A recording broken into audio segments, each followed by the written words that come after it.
Mirë, jam në studio me avokatin Gentian Romano, mik i kësaj studio, mirë se erdhe, kënaqësi që të kam këtu.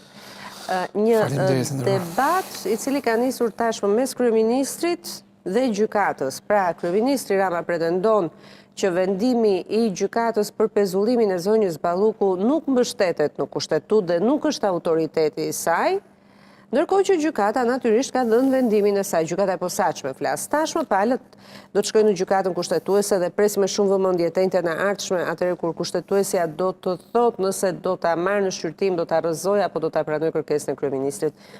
Në fakt si është kjo ndarja e këtyre dy pushteteve që po përplasen, ekzekutivit dhe drejtësisë gjyqësorit?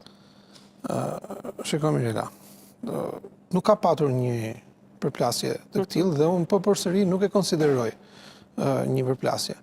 Unë kam qenë pak i tërhequr në këtë fillim, pra që të prisja cilat do të ishin zhvillimet, si do të vijonte kjo situatë dhe nuk preferova që të jepsha komentet e mia publike, ndërkohë që tashmë është një situatë shumë e qartë.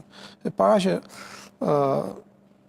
është një situatë e krijuar pikërisht nga veprimtaria e prokurorisë, pa diskutim dhe vendimi i gjykatës, veprimtari procedurale, flasim gjithmonë, e prokurorisë dhe vendimi i gjykatës, duke vendosur për pezullimin e zëvendës kryeministres, pa patur parasysh në vlerësimin tim gjithmonë, duke mos patur parasysh përcaktimet që bën kushtetuta për antarët e Këshillit të Ministrave, sidomos kur ata janë edhe të zgjedhur, pra që kanë edhe pozicionin e deputetit dhe pozicionin e antarit të Këshillit të Ministrave.